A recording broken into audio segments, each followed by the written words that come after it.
Rajumba Yanda, Zobe Sanje Ribada Shazun Demban Devareji, Jidin Jemba Jun Deva Kalo Juva Nana, Tada Menan Jedemba Sanje Jumden Debejo, Sajatubala Sazino Chudo Jasuju, Demba Jumden Dishin Rajumba Yanda, Ribada Shazun Demban Devareji, Jidin Jemba Juva, Kalo Juva Nana, Tada Menan Jedem.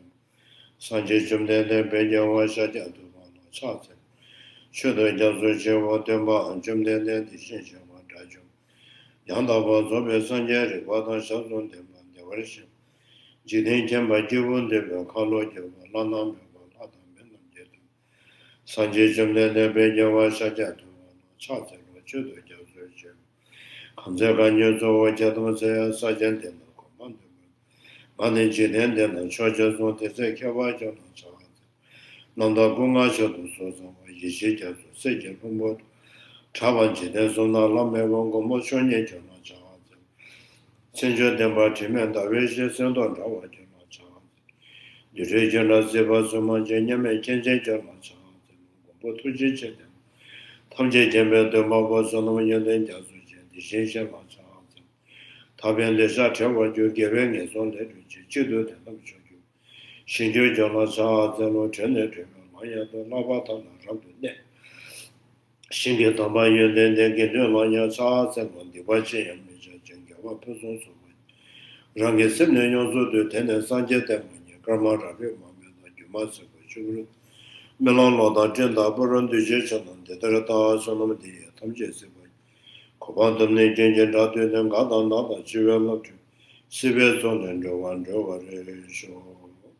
To the teacher, the blessed one, who won't be a full destroyer, a completely perfected, fully awakened being, perfect in knowledge and good conduct, Sugata, no other word, supreme guide of beings to be tamed, teacher of gods and humans, to you, the completely and fully awakened one, the blessed one, the glorious conqueror, the subduer from the Shakya clan, I prostrate, make offerings, and go for refuge. To the teacher, the blessed one, one being, full destroyer, the completely perfected, fully awakened being, perfect in knowledge and in good conduct, Sugata, no other word, supreme guide of beings to be tamed, teacher of gods and humans, to you, the completely and fully awakened one, the blessed one, the glorious conqueror, the subduer from the Shakya clan, I prostrate, make offerings, and go for refuge. To the teacher, the blessed one, gone beyond, the full destroyer, the completely perfected, fully awakened being, perfect in knowledge and in good conduct, Sugata, no other word, supreme guide of beings to be tamed, teacher of gods and humans, to you, the completely and fully awakened one, the blessed one, the glorious conqueror, the subduer from the Shakya clan, I prostrate, make offerings, and go for refuge. When supreme among humans, you are born on this earth, you pace our 7 strides, then say, I am supreme in this world. To you who are wise, then I prostrate. With a pure body is formed supremely pure, with some motion like golden mountain, flame that blazes in the 3 worlds. We know the best, to you I prostrate. With a supreme silence, face like sparkless moon, color like gold, to you I prostrate. You are immaculate, the 3 worlds are not. Incomparably wise one, to you I prostrate. The Savior having great compassion, the teacher having all understanding, the field of milk with qualities like a vast ocean, to you, the one gone to dustness, I prostrate. The purity which makes one free from attachment, the virtue which frees one from the lower realms, the one path, the sublime pure reality, to the Dharma which pacifies, I prostrate.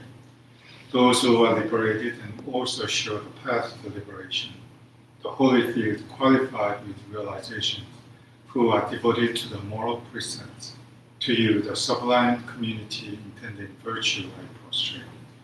Do not commit any non-virtuous actions. Perform only perfect virtuous actions. Subdue your mind thoroughly. This is the teaching of the Buddha. A star mirage, a flame of a lamp, an illusion, a drop of dew or bubble, a dream of flash of lightning or cloud, see conditioned things as such. Through these merits may sentient beings attain rank of all-seeing, subdue the flow of thoughts, and be delivered from motion of suffering, of aging, sickness, and death.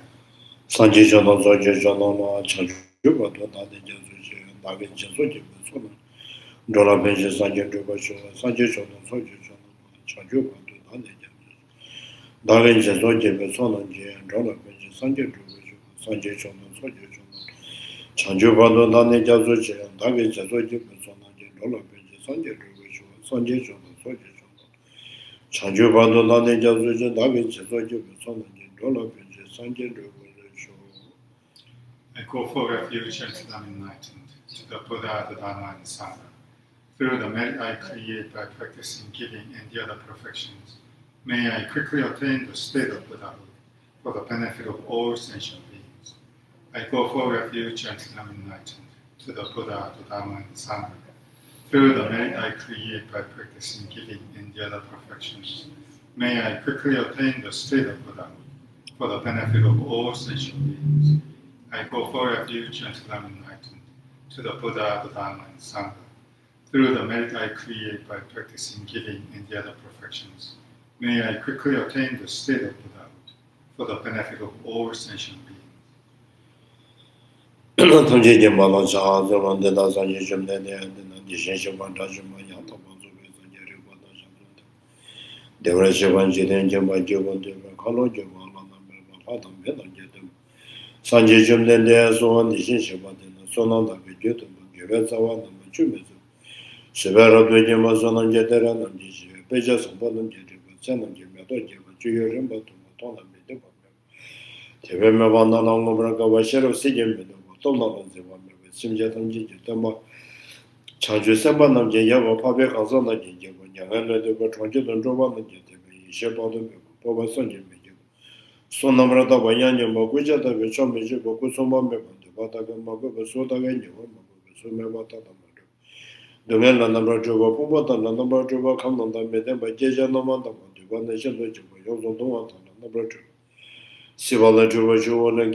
So we are on chapter 16, refuting arising from both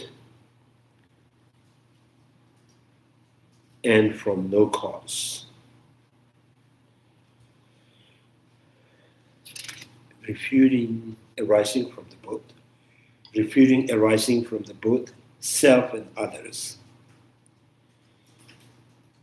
The Jains propound arising from both poles self, both poles self arising and arising from others.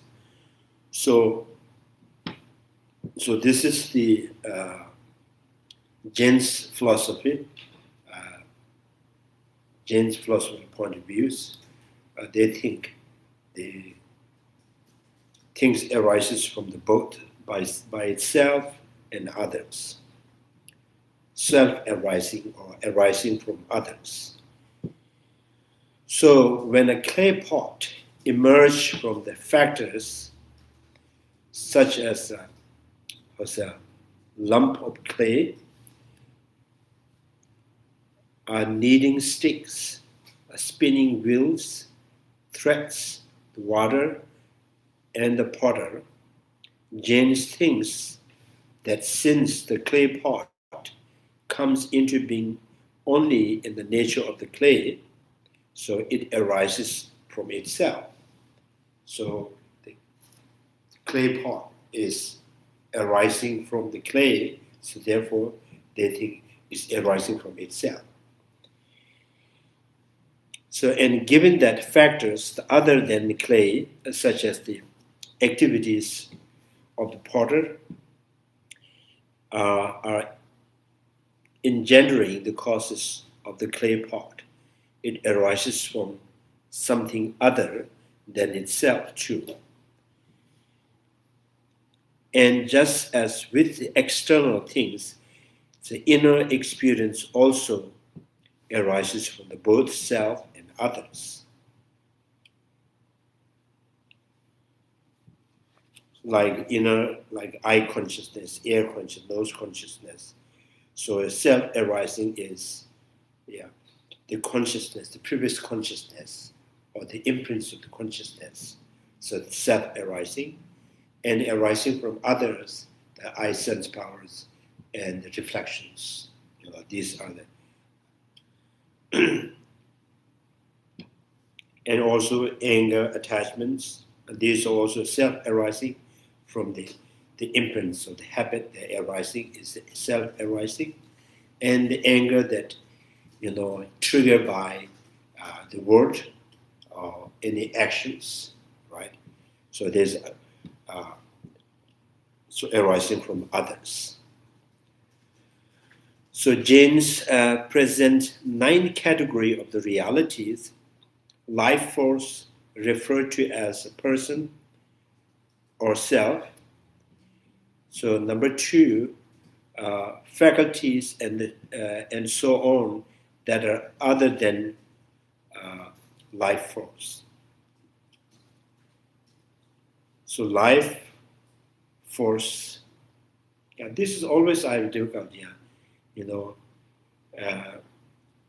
so some kind of the definitions always, defines through, cultural, we call it, the culturally interpreted.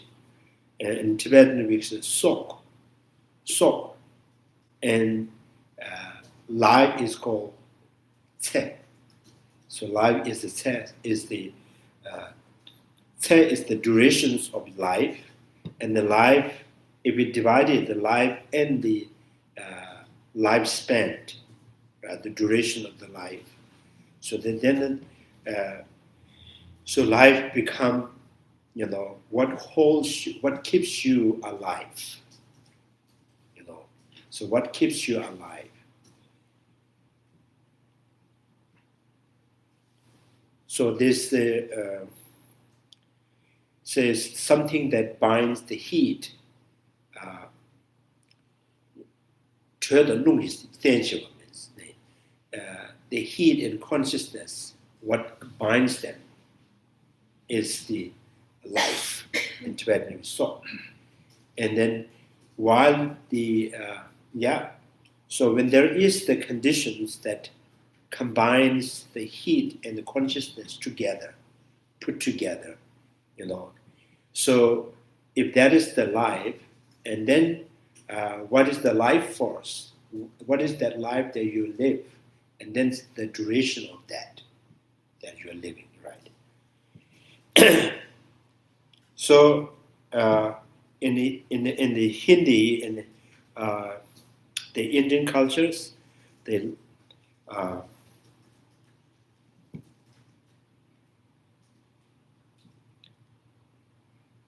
so I think Jivan means is the duration of how you live, lifespan, Jivan.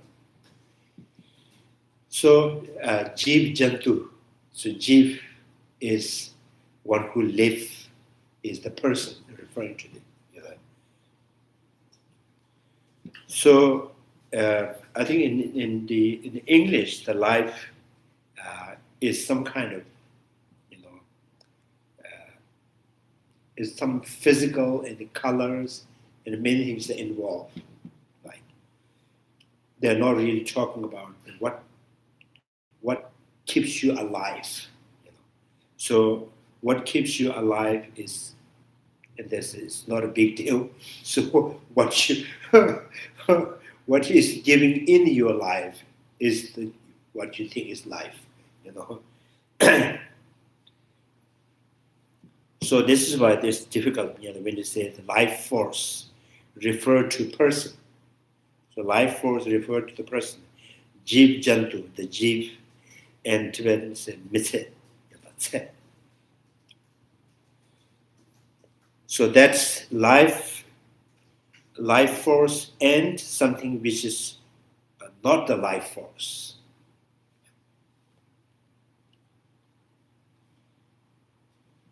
So like eye consciousness, air consciousness, nose consciousness, all the eye sense power, nose sense power, ear sense powers, these are non-life force.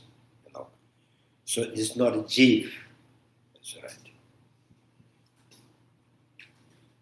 So I think why the Jainism is saying that is life force means things that is always living, always find the living is the person.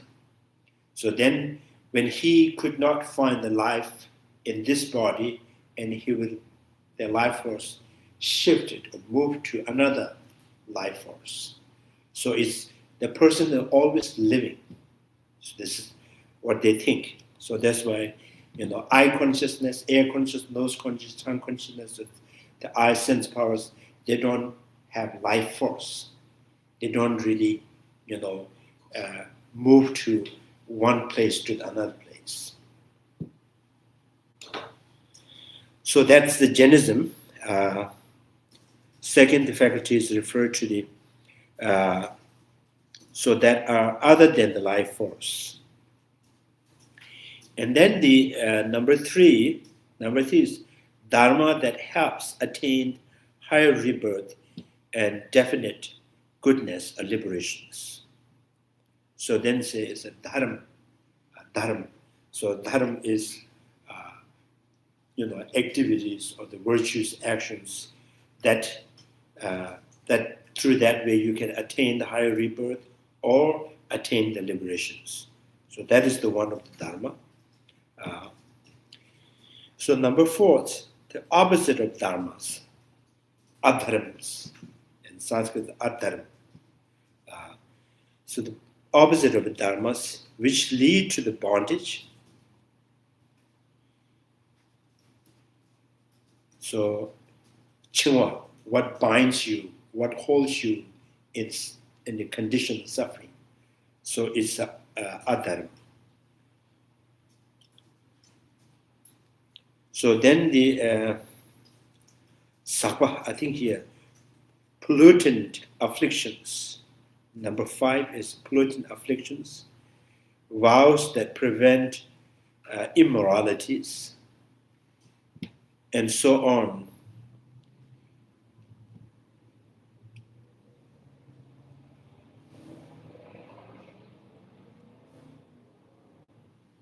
Sakwata,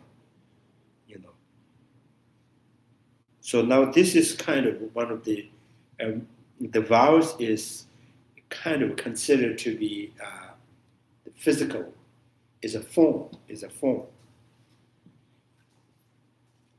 The form that is like play a role like the dam, which prevents the water to flow out, So the vows is to prevent the immoralities and so on, which includes happiness, the suffering. Number 7 is happiness, suffering, and cohering force.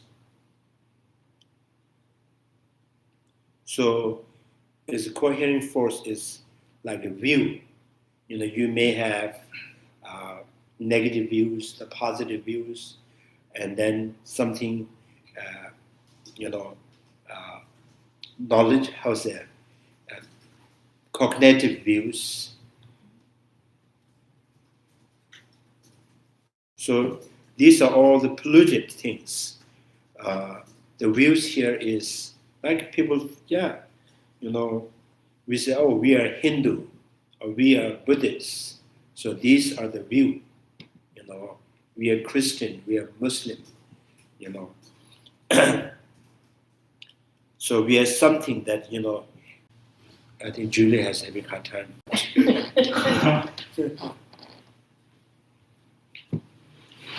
So the celestial realms, however, the sin, the military arises also from another factors, from his parents, so the born from other is like parent, from the wholesome and unwholesome factors, from the pollutant, and so on, the Maitreya arises from something other as well. Therefore, they claim we do not assert arising from self or from something others individually. So the specific refutations of the self arising and arising from others presented above will not affect us.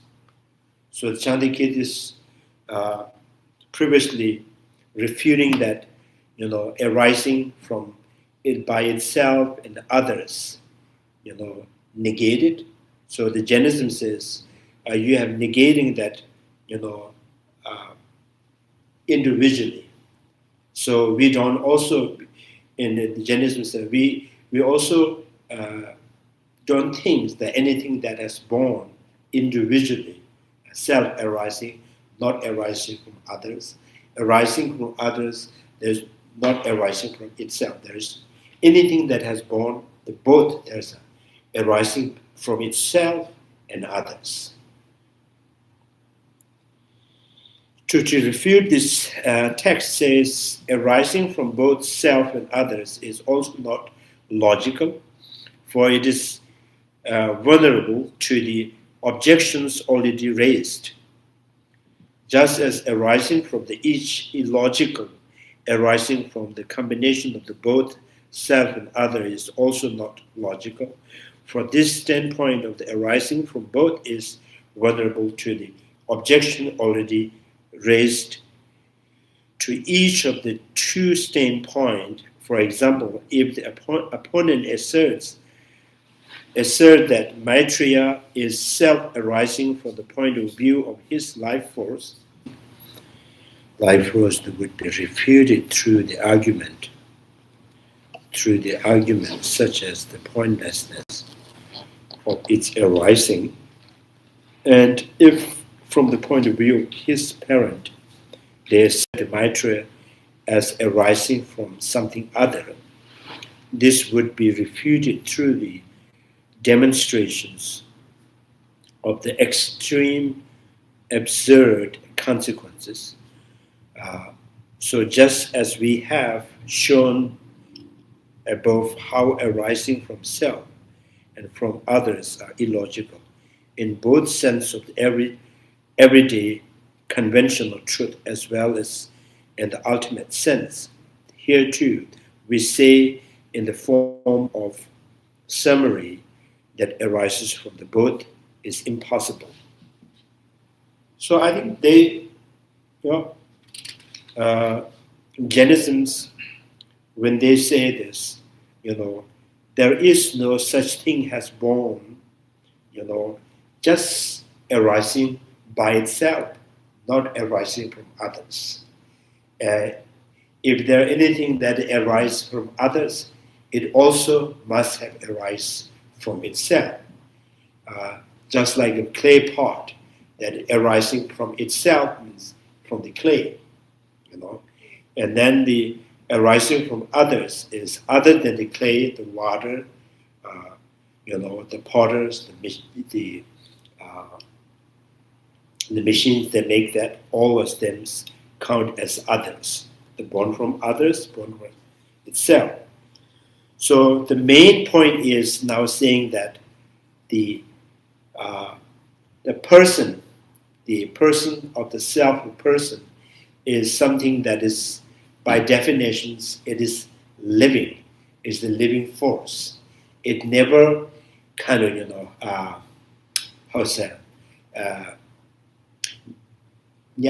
it never loses the force of living. So even this person died with this body and he start living with another body, right? So that is self-arising.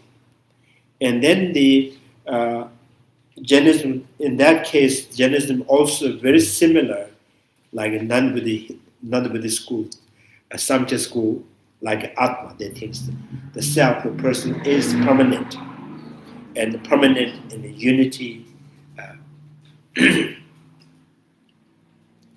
So, and the Samkhya school, the idea of the self as a permanent, and Jainism's school also, they have the same thought about this person and self is kind of permanent, So that's why there's a self arising, and arises from the both. And in Nagarjuna, they says, the liberation means end of the birth in the end of birth. So if this is the end of birth, so which means there is the possibility of end of,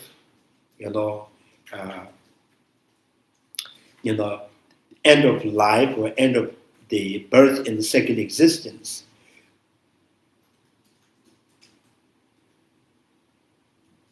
So how do you know there's a, when there's the liberations, there must be, limit, kind of limitations. There's a limitation of the birth and second existence, and which, if there's a limitations, so what in the the world has limited or finite or infinite. The two questions: the world is infinite or the finite. Two things, right? And if anything that has that has not disintegrated, and there is no new continuum is happening, there is no limited, so one that is not disintegrated and there's no new things continuing means it's infinite, so if things that has born and it is disintegrating, and then continuity of the next is also the not going to happen, then the that world is limited. So now they say, so your kind of thinking of self of the person is always one that is in the present is not disintegrating, and there's no new self is coming. So how can you say this self can have liberation? That self can have the limited birth. It continuously having born, and it itself is not disintegrating. There's no new self is continuing. So it is infinite.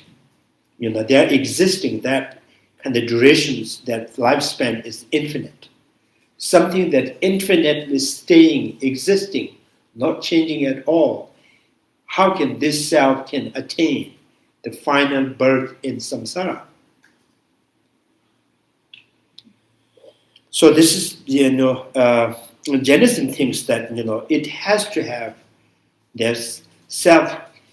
If the self of the person is not permanent or not permanent, it is always the same thing, is constantly living. if there is no such self, and then they say, and how do you know when this person is die, and the new self, new persons will born is the continuity of this one which has died.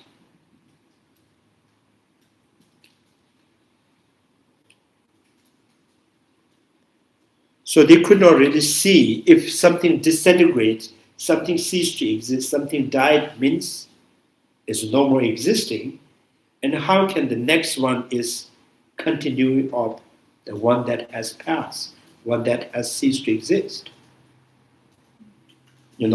So this school also pretty much thinking the past is, by definition, is non-existing, a discontinuation of, or it is the dissipation of one that is in the present. So, Jainism could not really understand the exact meaning of continuities. So they all have a concern or the worry if things are impermanent, anything that is impermanent, when it ceases to exist, it turns into nothing. Right? So, and if you want to hold something is continuing, that has to be exist constantly. So this is why, the self of the person is, Jiv Jantula. Jiv means one that is life. One is always alive. One that is always living.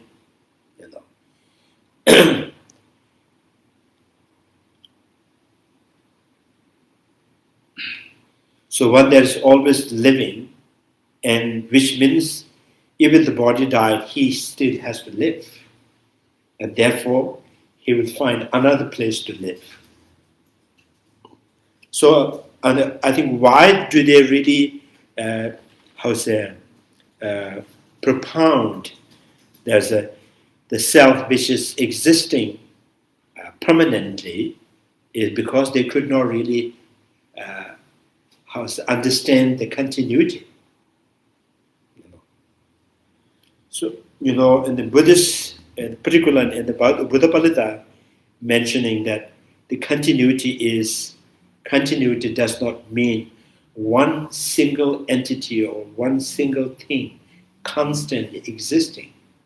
The continuity means anything that right now it is happening will cease to exist, and then they continue it by another. Right? So the barley sprout follows the barley seed, the type of cause. They always follow that. That is the continuity.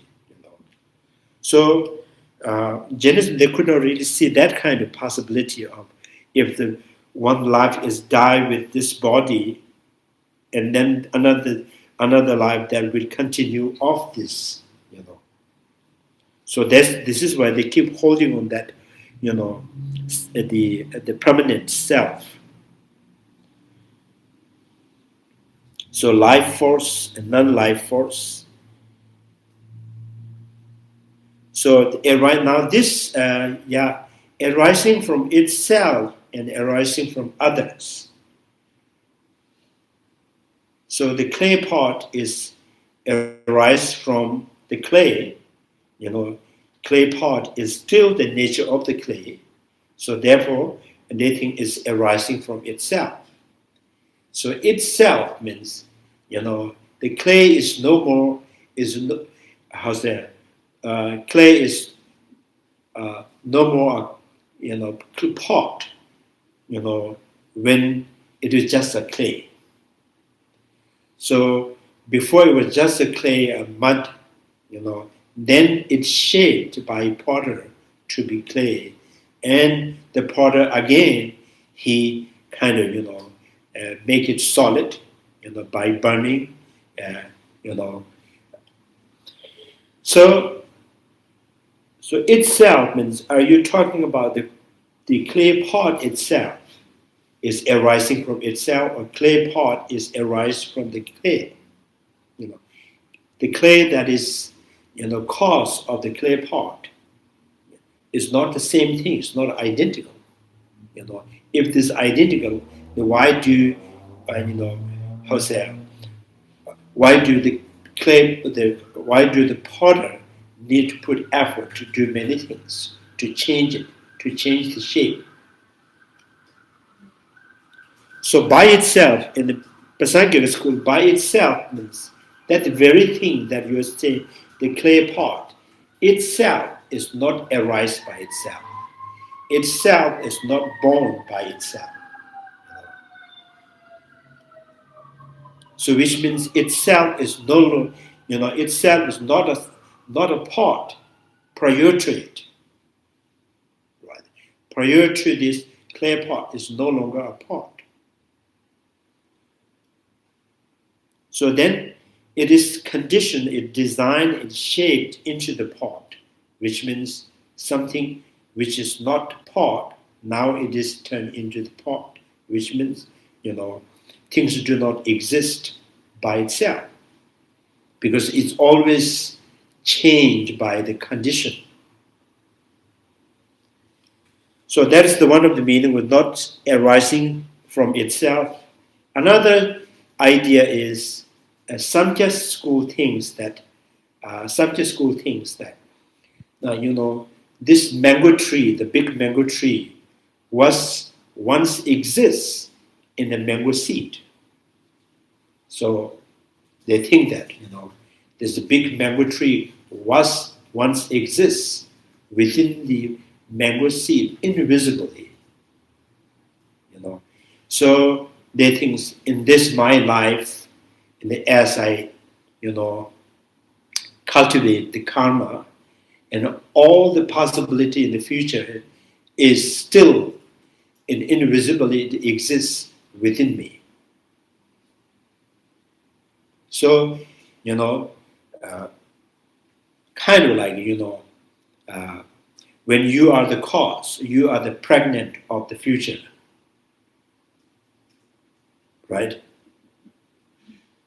So when you have anything that you just, so according to some schools, everything is pregnant, So it's the future is already exists within the cause,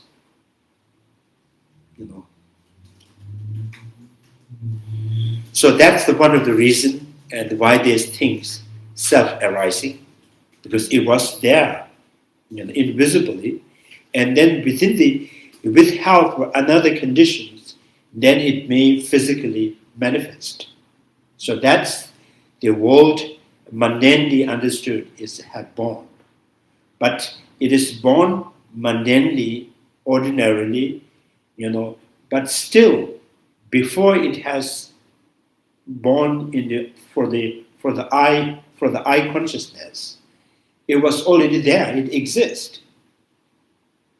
So re-existing for your eyeball is called born. So which means, whole big mango trees, like 100 feet mango trees, is already there within the mango seed. So this is similar sometimes in people who study in the DNA, they think that all the future's in there, So Nagarjuna is refuting that kind of, possibilities. So it's implying that whatever is going to be happen in the future is already fixed, is already lined up. So if already fixed and lined up, and why do you need the other cosmic condition to produce that? To form that future and physically, why does it need any corporate conditions? If everything is standing lined up, it's fixed.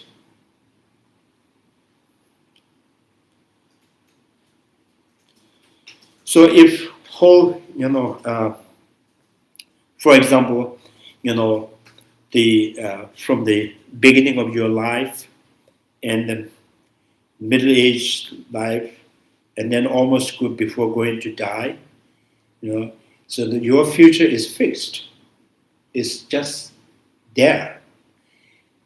So, and what is the benefit from doing the puja and purifications and, editing more negative karma? So, everything is fixed. So there is the possibility of reducing, the overcoming, purifying, or prevent many of the consequences through in the present actions, present positive actions, which means they are not formed yet.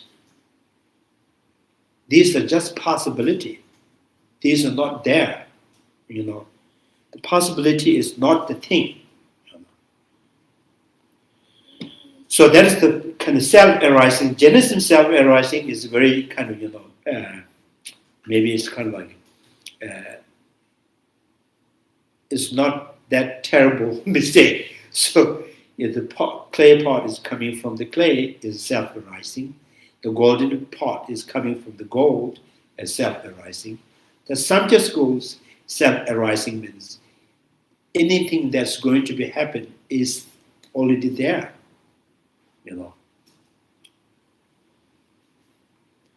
So self-arising is like that. And arising from others. So other means, how do you really define the others? So like, for example, the pot arising from others.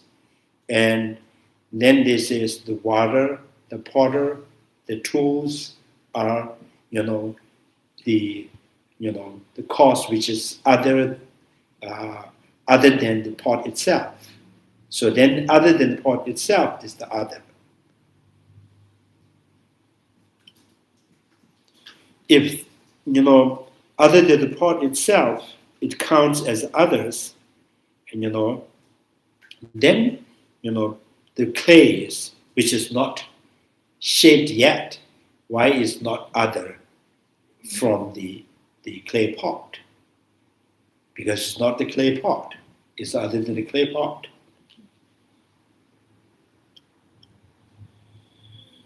So, so this otherness is still, within the Buddhist school, Siddhantika school, Mindfulness school, they all think, things is having born from others. So, in the Mindfulness school, they name the conditioned things other powered natures. Other powered natures means it conditioned by others, conditioned by others, caused by others. They do things that has performed, and that conditioned by others. Other means other than itself. So then the barley sprout is other, is other from the barley sprout. The pot, the clay pot is, still considered, other from the clay and potter and tools. So the Siddhantika school and the Mindfulness school, so still the main cause of the clay is other, with respect to the clay pot. So Jainism says not, because it is the clay. Would clay and clay pot be similar to milk and yogurt? Yeah. So Maybe not. the Siddhantika school, Mindfulness school, the milk is count as the other from the yogurt. Yogurt is other from the milk. Something which is not not that thing is others.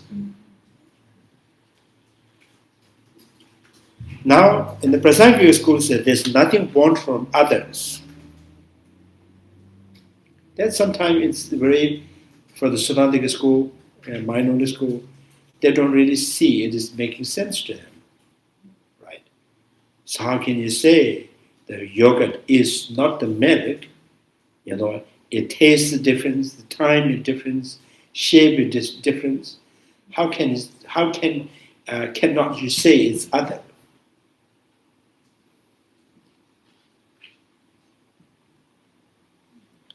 Then Prasangika school, in that case, do you say my childhood is other from myself?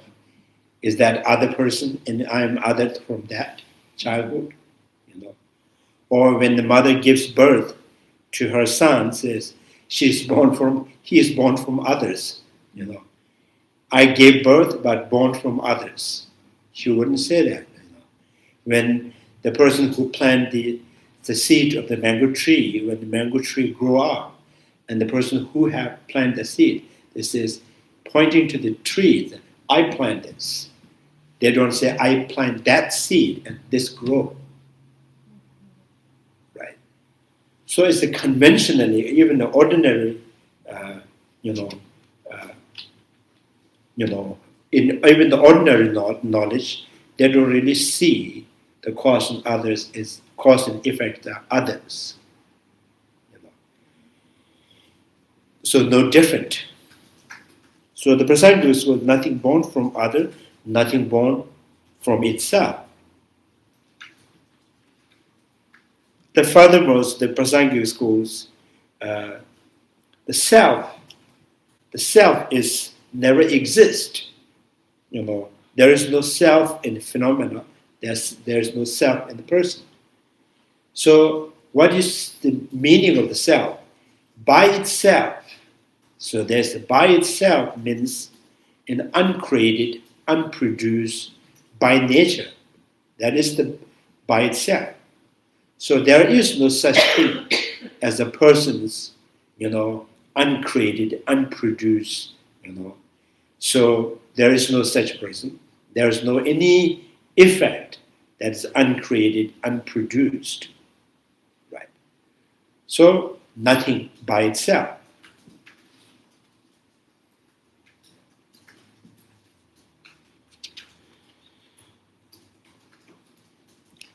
So this is neither found in the world nor accepted in the terms of the suchness. For arising is untenable in terms of the either pole of the self and others. Tsongkhapa,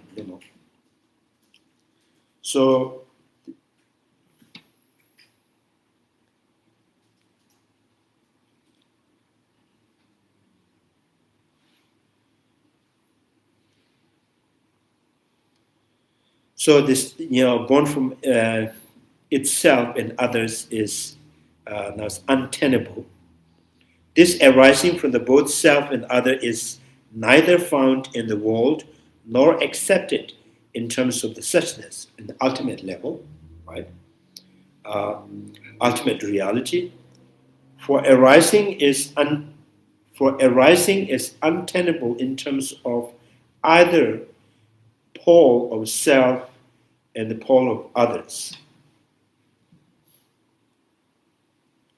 So arising from both remain illogical as well.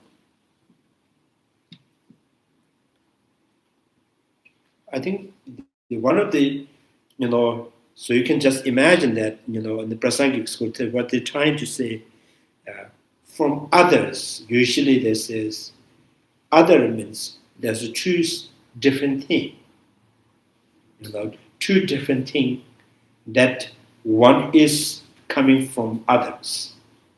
So then the Prasangika Sutta, for example, barley seed and sprout, when did it exist as a different? Is there any event during the seed or during the sprout, could they exist simultaneously, physically different?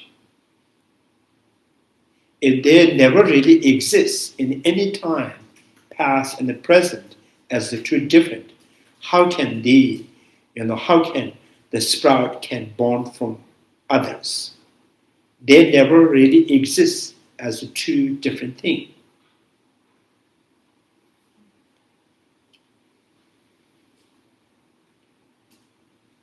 So if they are different, like the apple and orange, and why not they could exist simultaneously? Like Sankhya school says, whole big mango tree is in the seed of the mango tree. So there is the event. These two cause and effect may exist simultaneously, coexistingly.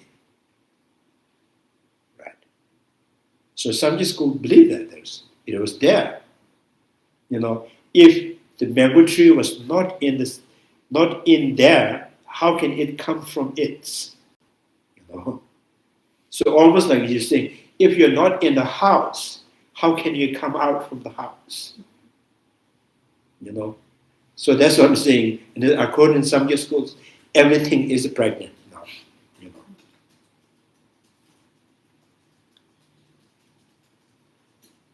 So in the Prasangya school says the effect never really exists, invisibly or visibly, within the individual cause and the cause and the condition, not the assembly of the cause and the conditions.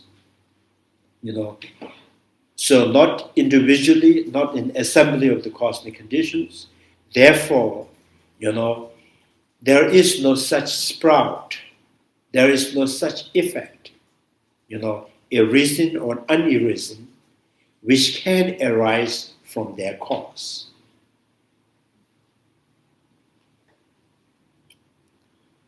So sometimes maybe some people may find it's difficult to digest that. And Prasangika school really say that, the sprout, which is arisen or unarisen. So in each of those, no possible to arise from their cause.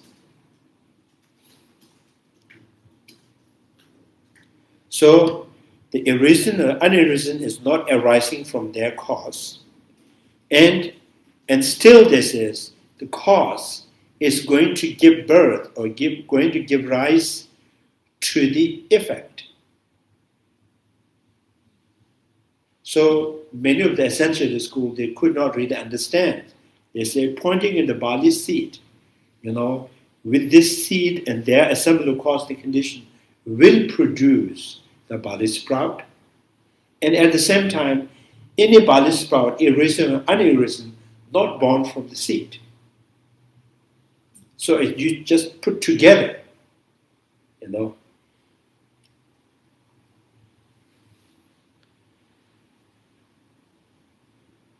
You understand that? I think they missed a piece. Huh?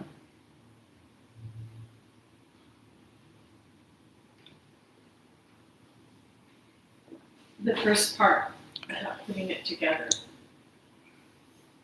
Can you repeat?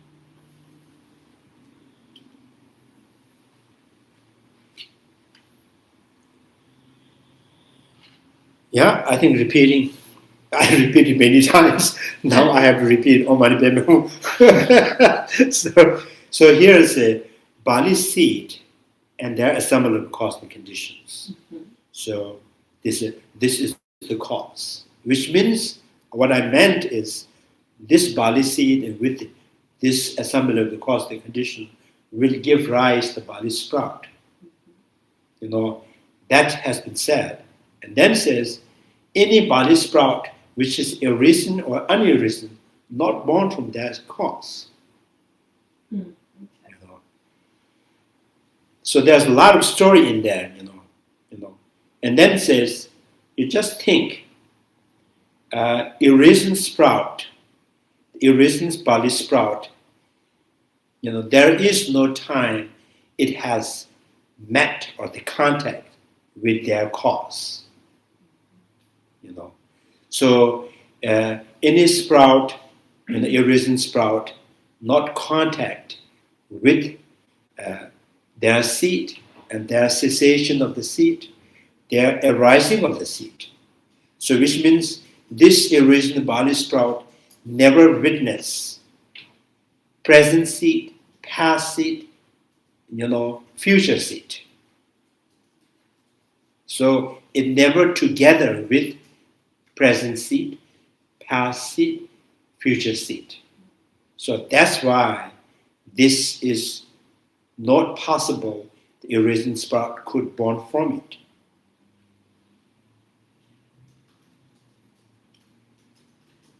So I think from this, the Prasangika school said, no arising, no disintegrations. So in what condition, in what sense they could say, no, nothing arises, nothing disintegrates.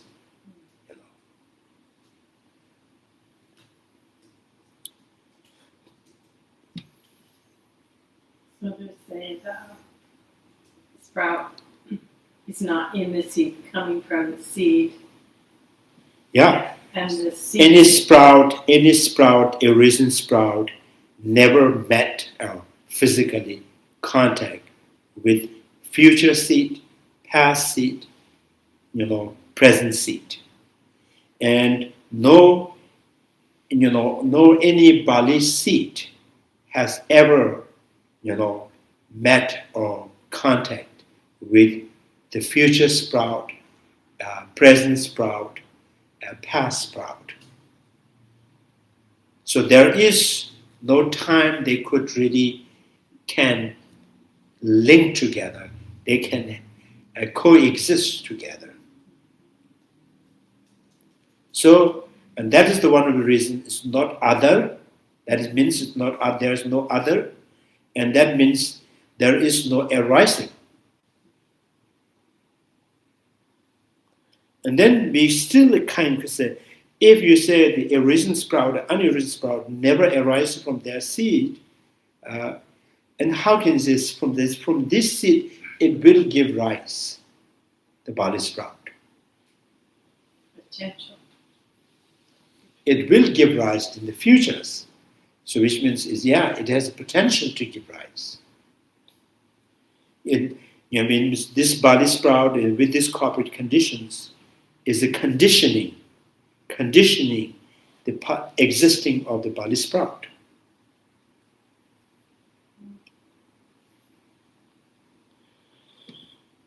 So I think these kind of the details is really, it's very too difficult to fathom for the, Jainisms and the Samkhya school and Siddhantika school, mind-only school. And then they have to, hold on something. And this, yes, they are different. Because barley sprout is not a barley seed is not a barley sprout. Barley seed is, if barley seed, it cannot be barley sprout. If something is a barley sprout, it is not the barley seed. There's a dichotomy of the two things. Therefore, I can say they are different.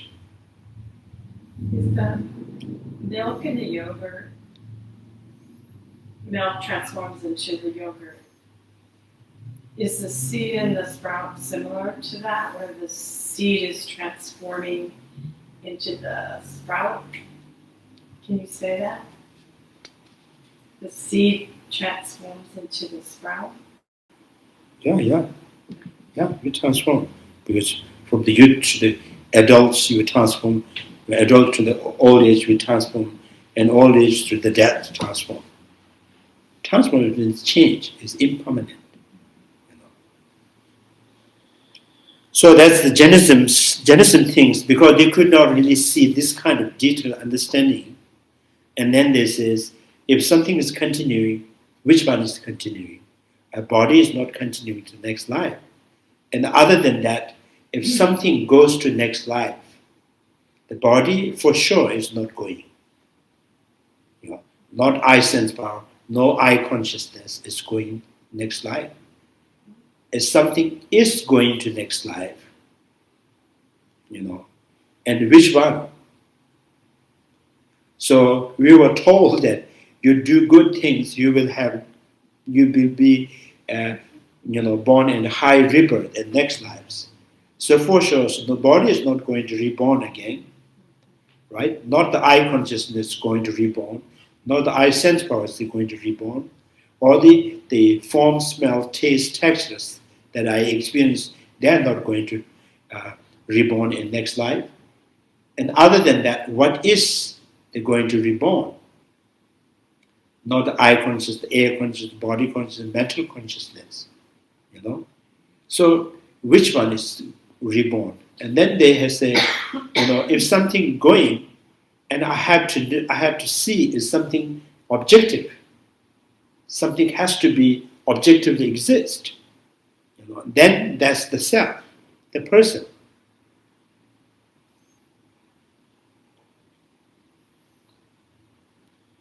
So then say, when you are alive, if that person or the self is still remain independent, so then your body is sick, and yourself, you can just carry the body to the doctor because you are different, right? So you can drive. If your body is not being able to drive, you drive.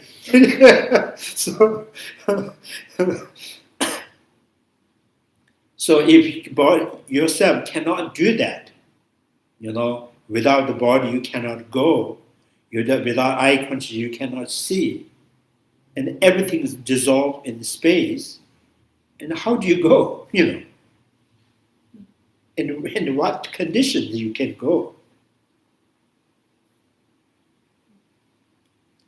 Only you can go after the whole body is collapsed, and when the body is all active and alive, you cannot go. That's very strange. So when you are able to breathe and see and things, you cannot move, leave the body, and body leave you, then you can go. So you're waiting for the divorce from the body, so then you can go. So it's something is not really, how's that? There's something is totally incorrect. But we don't blame to them because, this is the ordinary perceptions. They always need some objective,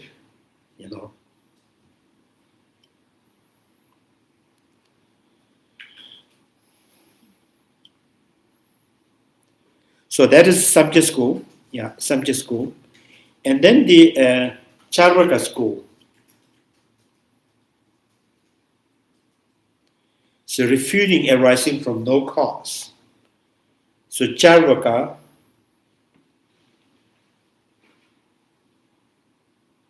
Charvakas who propound the theory of natural, originations, natural originations. That I don't know. Natural originations. Charvaka.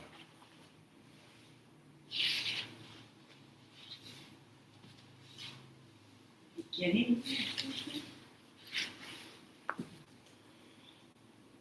Duality and other shit, and you get to be doing it.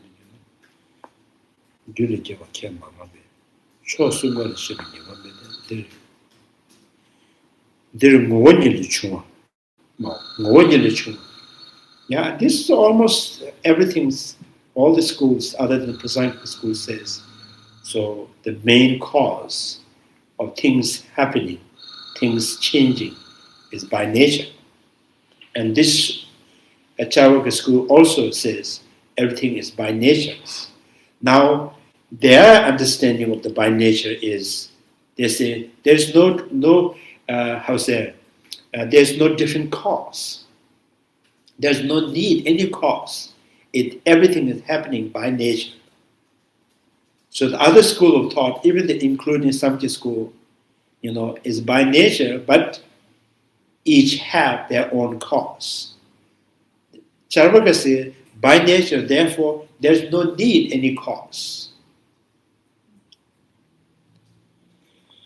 So natural origin assert that following: if arising is due to cause, if arising is due to cause, then from the point of view of the effect, arising would be either from self or from something others, or from both. So no one has a, so one will be has a, susceptible to the objections. So Chandrakirti says, we are not saying that everything is by nature. There is no need for any different cause and conditions. Everything is happening by nature. So we don't say things arise by itself. We don't say things arise from others. So so now example here for both susceptible objections. However, since we do not accept arising from the cause, so that's we are not vulnerable to the false level against those three positions, arising from by itself or others or no cause, or both or yeah. So for example, when it comes to the rough textures of the lotus stem and the softness of the lotus petals, so we do not observe anyone create this, anyone creating this. The textures of the lotus stem and the softness of the petals have no cause. And they would say maybe the lotus born in the mud or the water with no cause. Nor do we witness anyone crafting the varied shapes and the colors of the petals. So we don't. So if there is cause, so there must be cause for the stems of the lotus. There must be cause of the each shape and design, the color, of the petals. Which means there is no many cause which crafted the shape and size, the design of that. So therefore we say there's no cause.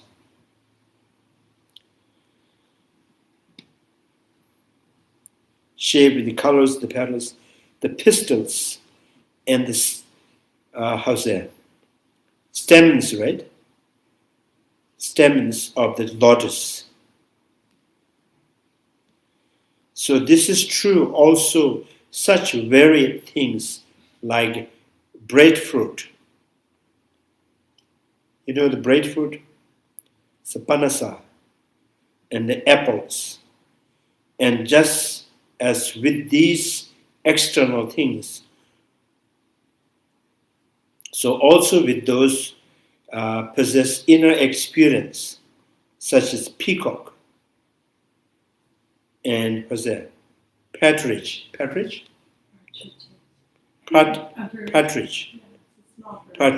roosters.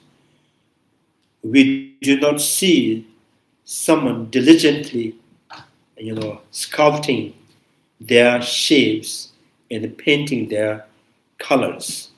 So therefore, arising of things is such that they originate naturally on their own.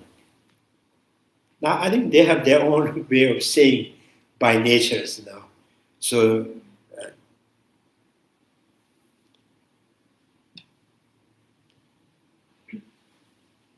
if there is the cause and condition for each of the things, then the peacocks, each of the color, and there's a specific, cause and condition for each colors of the peacock.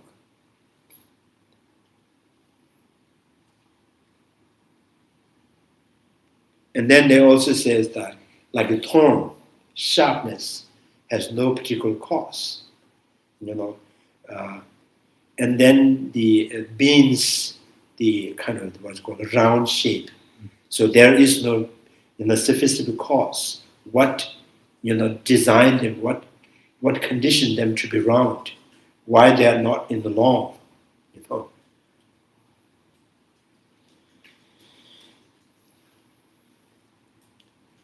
And then Charvaka also says the consciousness is, we accept the consciousness there. The consciousness in the body is inseparable. When the body dies, consciousness, disappears within the body. And this is like, what called the wine and the potential of the wine that makes you drunk.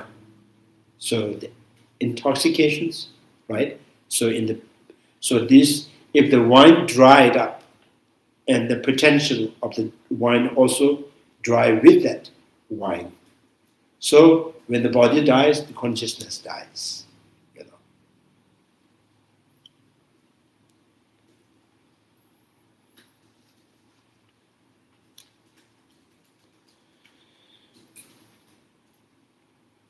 So to refute this, text says that Chandrakirti, the root text says, if there can be arising from no cause at all, then anything could come always from anything.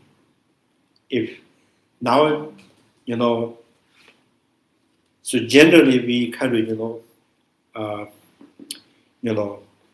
to bring in arguments to the Samkhya school. If you say there's no cause for each of the things, there's no particular cause for the feathers of the peacocks. There's no cause for, the sharpening the thorn. There's no cause which shapes the beans to be round, So which means, so without cause. Therefore, without cause.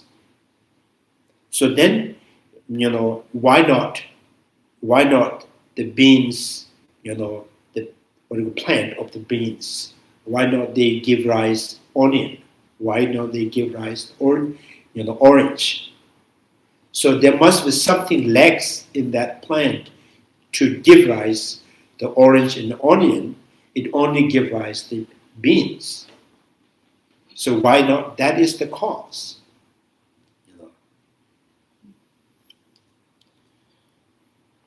So why not the waters and the muds that, that conditioning the lotus?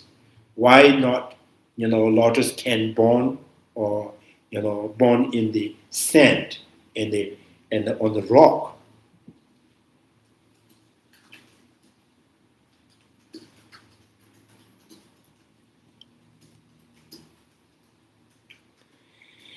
If there can be arising from the things from no cause at all, then anything comes from always from anything, even from those that are not their cause.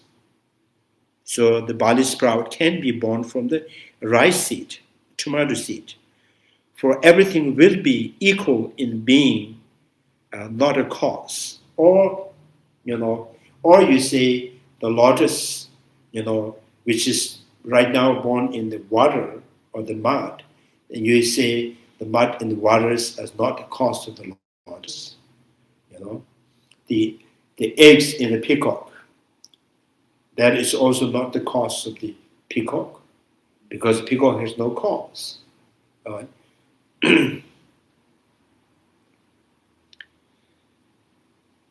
So furthermore,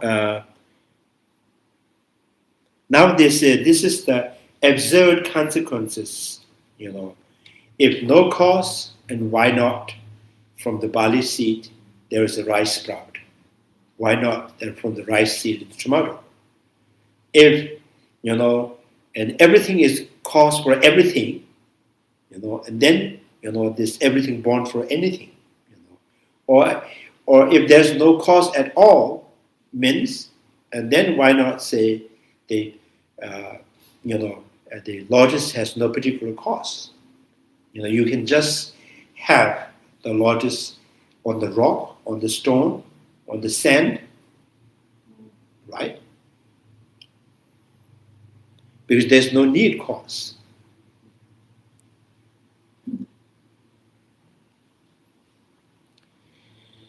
So furthermore, the ripening of the mangoes, for example, is contingent upon this season.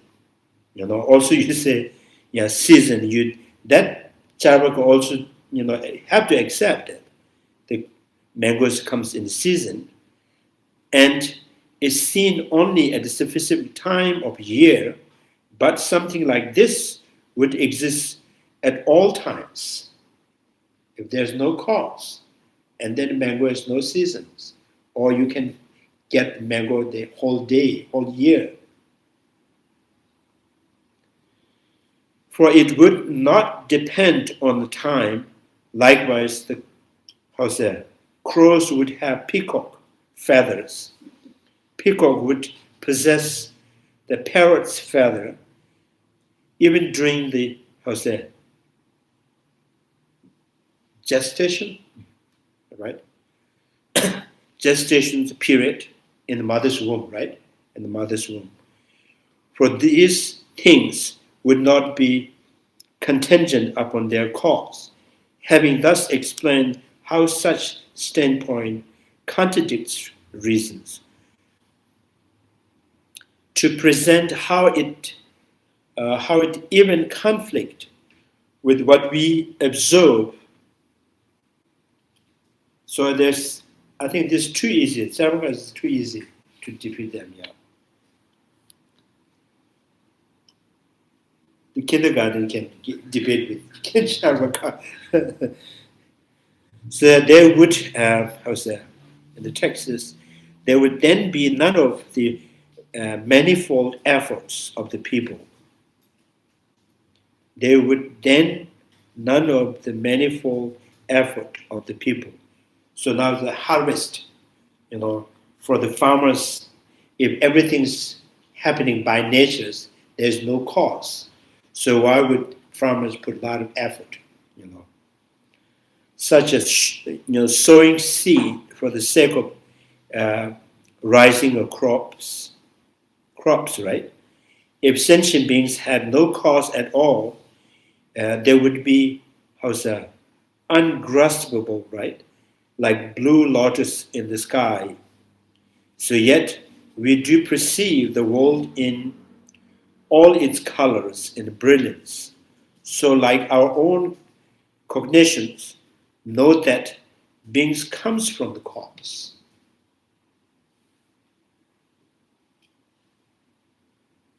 So the life in the colorfuls, the brilliance, and all are needed their own each of the cause.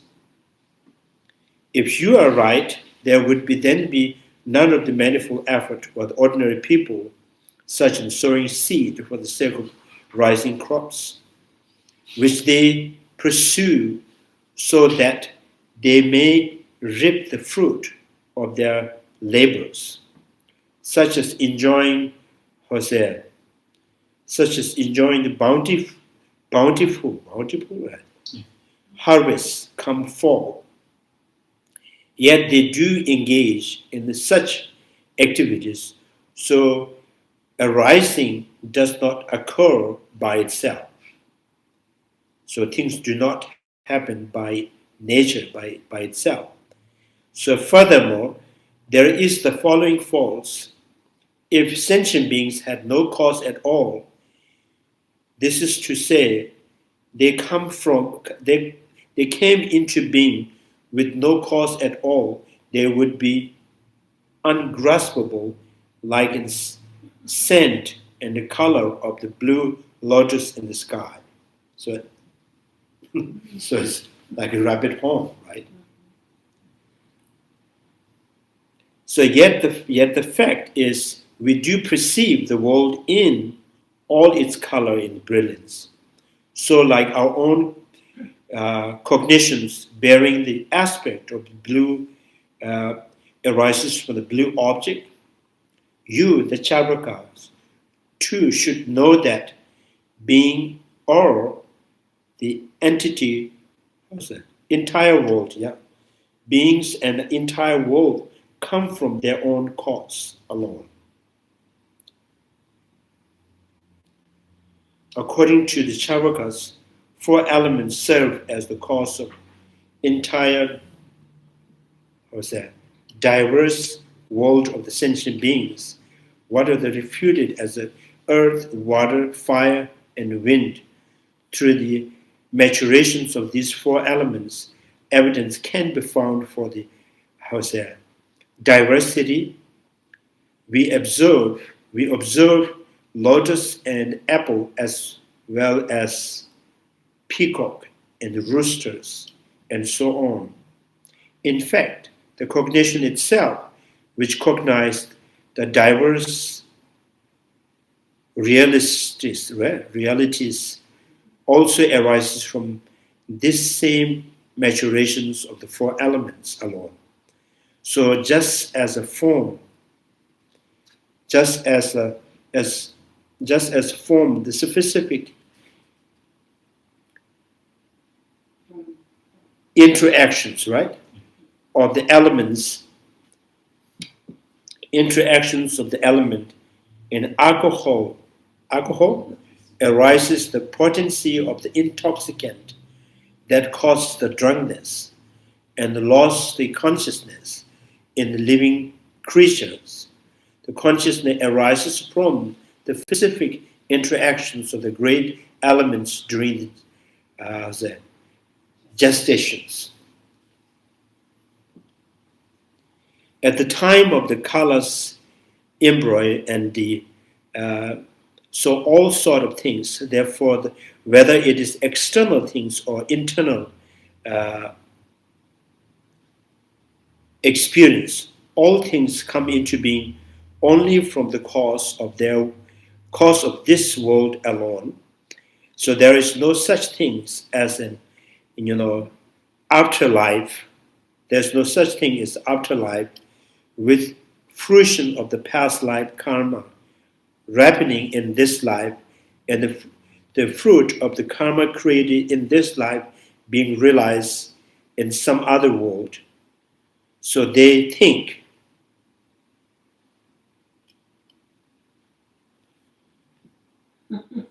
so enjoy women and eat like gluttons.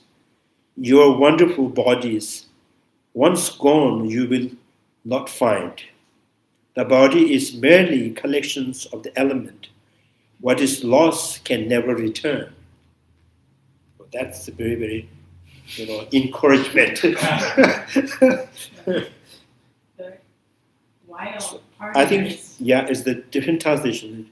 In Tibetan, it's Zeman lever chuji savaji, Zeman leper chuji savages. So here it's enjoy woman says.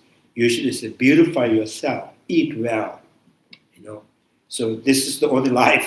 There is no, wonderful bodies once again you will not find. Because it's just born from the elements and it disappears within the elements.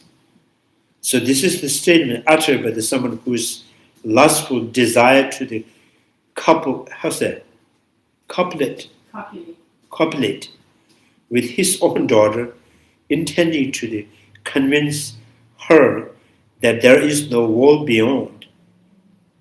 So this is how this master he kind of written the whole story, So now we say, who is that, Sejam, and some still in India right now, people talk about Brahma, Lord Brahma. So some people think that Brahma is the one who created this in the Charvaka school, because his wife Saraswati, is his daughter. So now he wants to marry with his daughter. So then says there is no next life. So enjoy, beautify yourself. This is the only one. Some says the Charvaka was once a human being when human beings lives for maybe more than 500 lives, 500 years. So then there was a very rich man.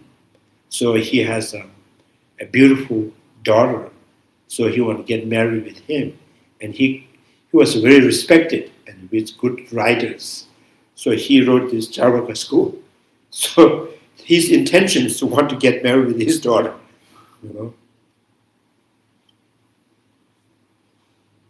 The too rich is going crazy. It happened in England too, where a king created his own religion so he could marry someone else. Yeah. So this Charvaka is very easy to, disapprove. Still, many people have this view. Yes, yeah. So I think 80% people are Charvaka. 20% is still they're half in the Charvaka, half in their religion. So Charvaka is actually active. This is very, very functioning right now. Because so nowadays there is no afterlife, there's no previous life. And why? Because it cannot be seen. And then the question is, have you seen no afterlife? And they said, we don't see it. So if you don't see it, how can you say there is no?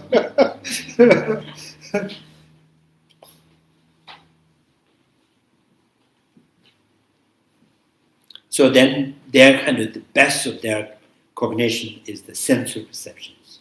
What I can see, what I can smell, what I can feel is true.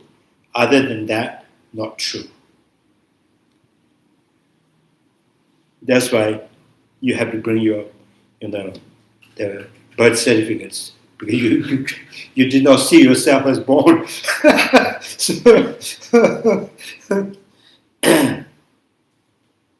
You're also not going to see your death. Right? So I think you don't have to worry about death because you can't see. If someone sees your death, it's too late to tell you.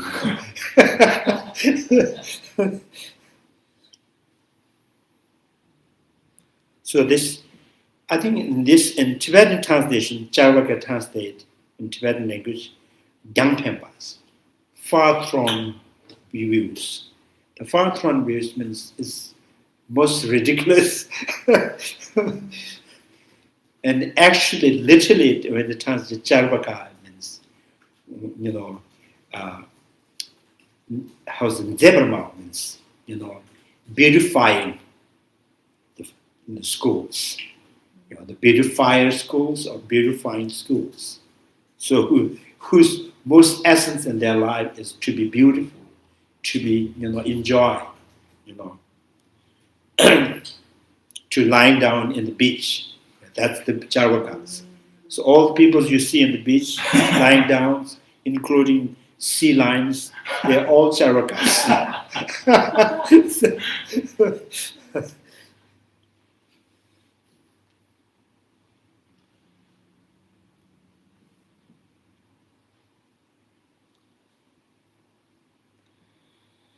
So yeah, otherwise something.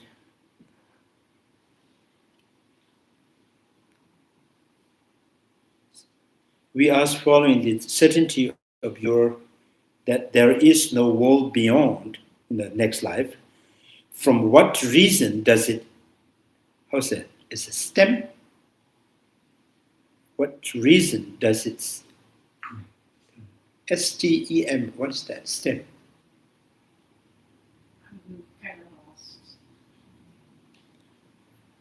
So if the thought is that we do not presently see any life beyond, then is this non-perceptions of an afterlife, an instance of the direct perceptions or not?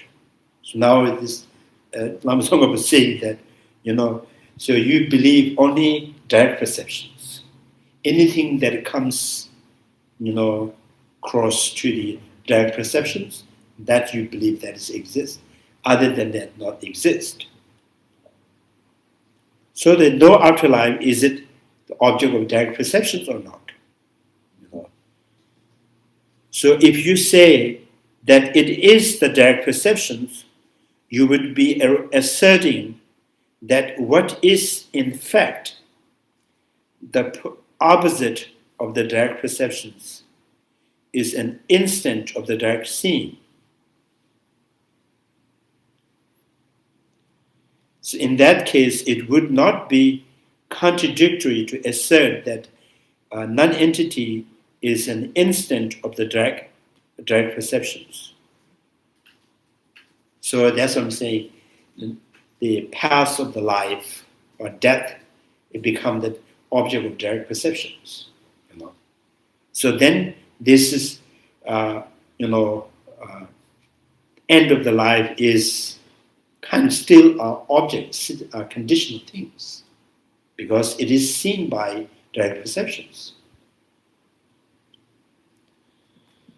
So this is because for you, the absence of the afterlife would be an actual object of the direct perceptions, which means if you see, after the after the death, So if after the death is there something that is afterlife,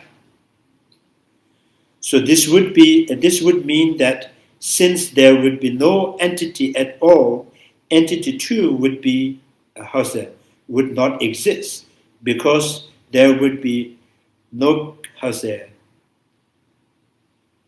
contrasting point refer for it. So life and after life. So if these two are the contrasting, the contrast, both there is comparable, then you can see both. If you see both, and which means you are seeing, no life. So, and if the no life is the life, there's the life, and then there is the afterlife. Or you say, I don't see that after death. So I don't see it, therefore I don't see it. So I have no direct perceptions of no afterlife. I have no direct perception of afterlife. So which means you are unknown. You have no idea what is afterlife. I think they're saying that the better you use the appropriate language. Don't say there is no afterlife because I don't see it. Since you say, I have no idea afterlife because I do not see it. That's the better for you. Don't claim there's no afterlife.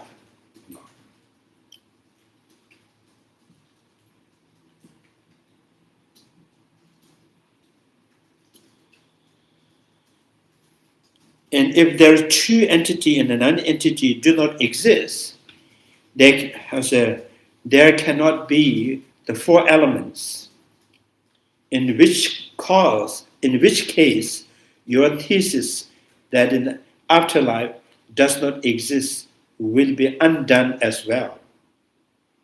So either you have to say afterlife has seen, or I have seen no afterlife. So I have seen no afterlife means afterlife is a thing, right? Because you're seeing through direct perceptions. Or you may see they're just ashes. So if I miss Charakas, what is the afterlife? Afterlife is the ashes. Ashes, I see it. I see it. If on the other hand, your certainty is not based on direct perceptions, then it would not be an evident fact. For if it is not apprehended by the direct valid cognitions, how is non-existing of the afterlife established for you. So you have no idea. You haven't, realized that. Now, if you assert that it is apprehended through the inference, then says it is true in general that individuals can attain their goals not only through the direct perceptions, but also through the inference. But you, Charvaka, do not actually acknowledge inferential cognitions. So you just either in beautifying, you have no idea how to use the mathematical, logical things.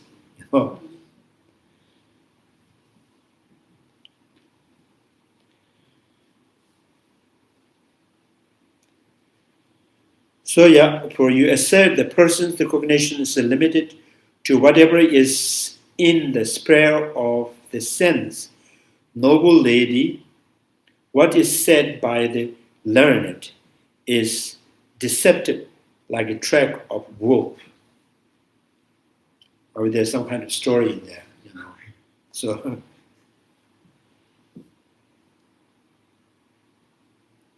sometimes there says that the lady that you see or you find in place there is no people, no human being at all, and she will lead you to the liberation, or she will lead you to the heaven, or she will kind of bless you or something like that.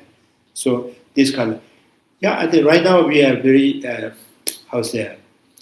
common is witch hunt, something like that. So it's like a dragging with the wolf.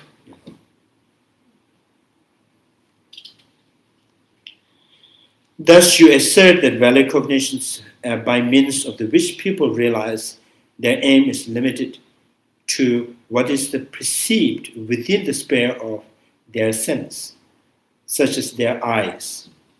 Now, the Charvaka is what they can rely on is eye consciousness, air consciousness, nose consciousness, tongue consciousness, body consciousness. They could not rely much on the mental consciousness. They cannot, infer something, So it's infer, if they accept the inferential, there is no logically rejections of the afterlife. You don't have any logical rejections. So everything is, so for you to determine what is the existing and not existing is determined by the sensory perceptions. So with that sensory perceptions, you can perceive yourself as alive, but you cannot perceive there is no afterlife. So afterlife is non-perceptible. It's non-perceptible to you because it's not an object of direct perception, and it can be inferred. So inferentially we can understand, but you don't accept. You don't follow the inferential.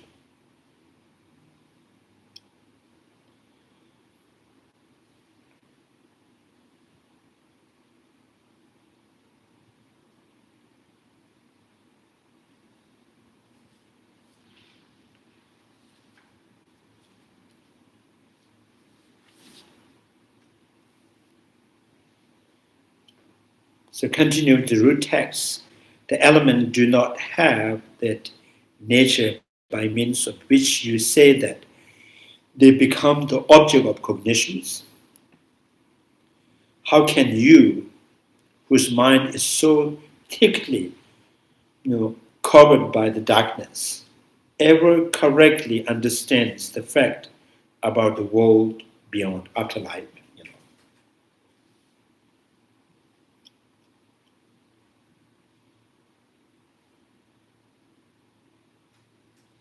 But to remember that in Dharmakirti text, Dharmakirti always, in his the valid cognitions, he mentioned that we start, any knowledgeable object started from the sensory perceptions and finally end with the sensory perceptions. Then, Dhammakita says. So liberation, enlightenment, whatever you says, it has to begin from the sensory perceptions. Anything that's sensible, sensorily perceptible, and then extend, extend your knowledge from that, and hold the final knowledge, like liberation, enlightenments, are also, could be, supported or backed by sensory perceptions. So that, Dhammakita says that. So the impermanence, the emptiness, all of them, is based on things that you see. Color, sound, smell, and this has something you can analyze. So based on what you see and you analyze and you find it is impermanent, you can also find it's not intrinsic. But all this absence intrinsic is finally proven, supported, backed by your eye consciousness. So it is not true going, too far from the sensory perceptions. Then it's become like a story, like a fiction story. So your knowledge has to be always connected to the sensor.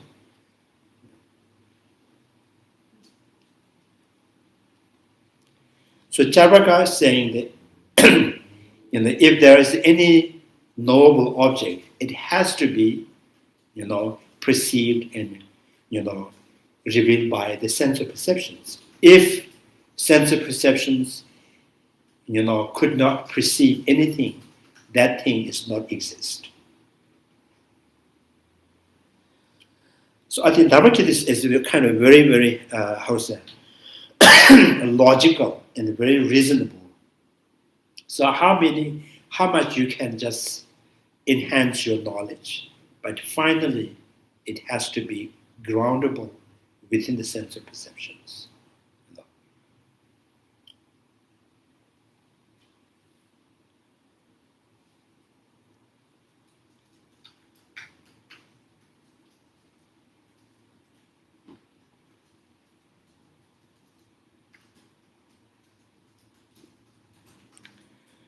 So in the root text says, you should know that when you negate the world beyond or the afterlife, you are viewing the nature of the things in a distorted manner. So you will thus possess a body, that supports such, denigratory views. Support such denigratory views, just as when one asserts the self-existing of the elements.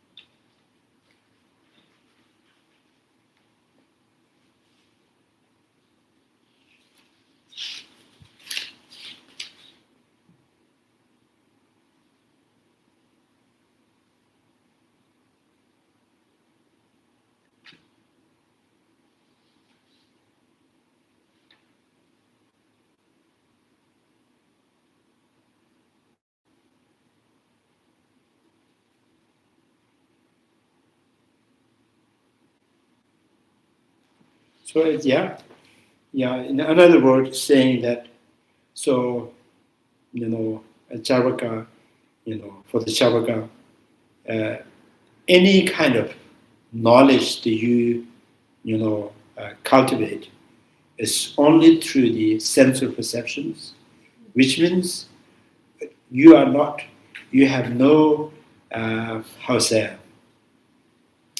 access to reveal the more subtle kind of realities, because everything you think that exists has to be finally determined by the sense of perceptions.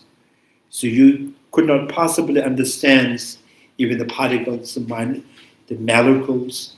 So, and then how things, sensual objects are existing, and do they intrinsically exist, not exist.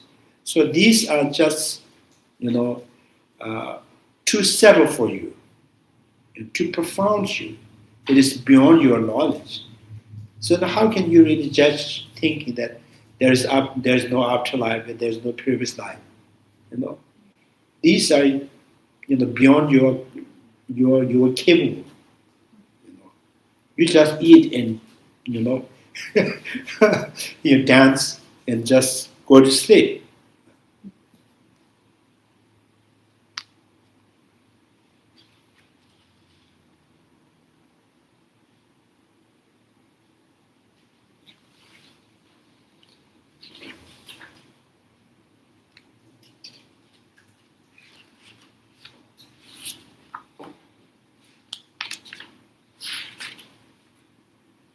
I think Lamazon was the commentary on the Jainism is shorter than Charvaka.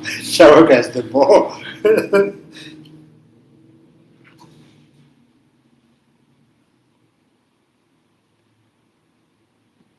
Yeah, any questions?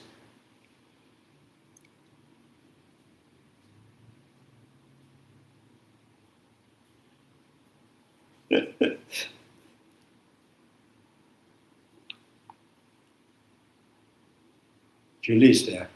Julie, any questions? Hi, Geshe-la. Oh, hello.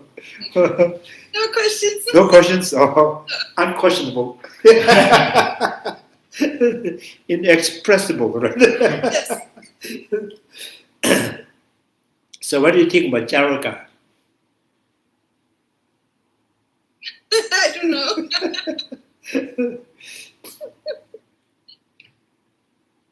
Charvaka, yeah.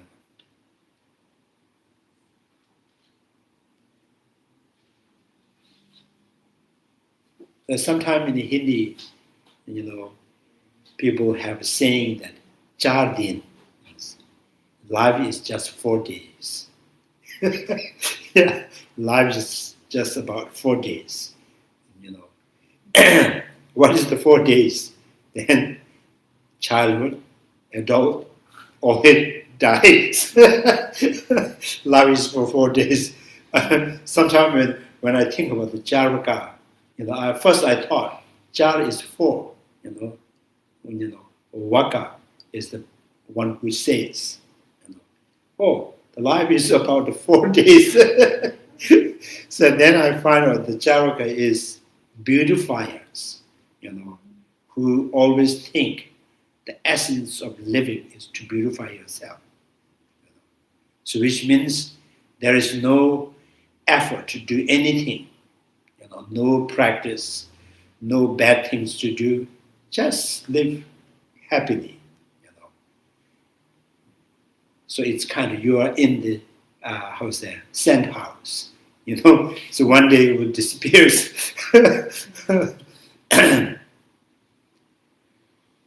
So I think so Charvaka's the philosophy is much older than the Samkhya school.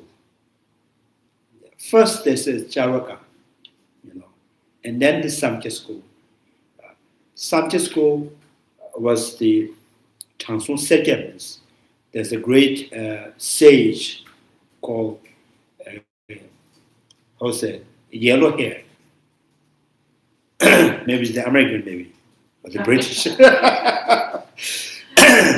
So he kind of composed many texts, and texts.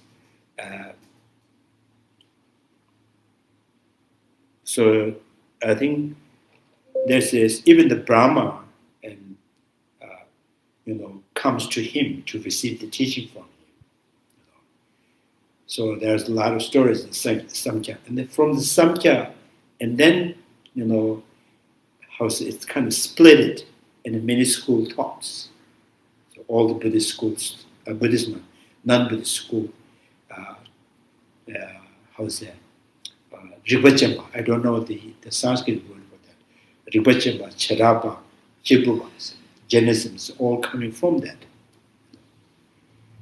I think we should also say the Buddhist is also coming from that. Because Buddha have listened to those teachings. Listen to teaching, he also has contemplate, and so many of those things, the no self, and Buddha, I think, Buddha listened to the many teachers, and then he apply and practice. He perfect their kind of what do you call the curriculum or whatever they give the teaching. And Buddha says, it is not really, helping me to liberate myself. It is not really reducing the afflictive emotion. If there is no eliminations, I don't see any possibility of nirvana in there. And then that master says, this is only what I have. And then I see another master, And finally in the Buddha attain enlightenment, then he find, so dependent origination, relatively existence, in the absence of intrinsic existence. So that's why the first, no one taught him, he discovered that. So, and from him, and their Bodhisattvas, Arhats, noble beings, all, now we can talk about dependent originations. Without Buddha finding the dependent originations, there is no possible us to be discussing on the dependent originations. So there's a Chandrakirti said, this is why we call him the able one. He's the only one. Without him, it's no possible. So, but still with his, how about before the Buddha Shakyamuni, there's a Buddha, right? So that's why we call Tathagat. He went as the previous Buddha. He find the actual, the path to the liberation as the previous one the Buddha has found. That previous one Buddha has found the path as his previous Buddha. So which means there's only one gateway, only one way, So there's only one, there's no many, many paths. So what is that path is, realization of dependent originations.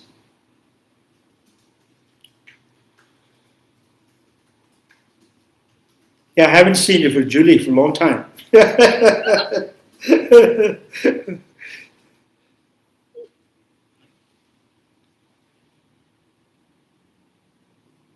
Yeah, I think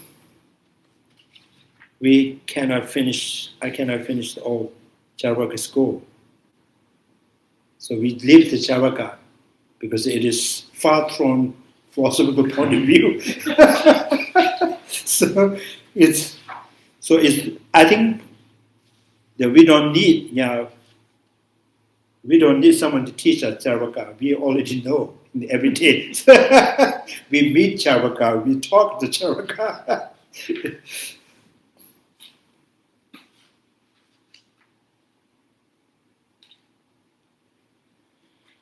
Yeah, any questions?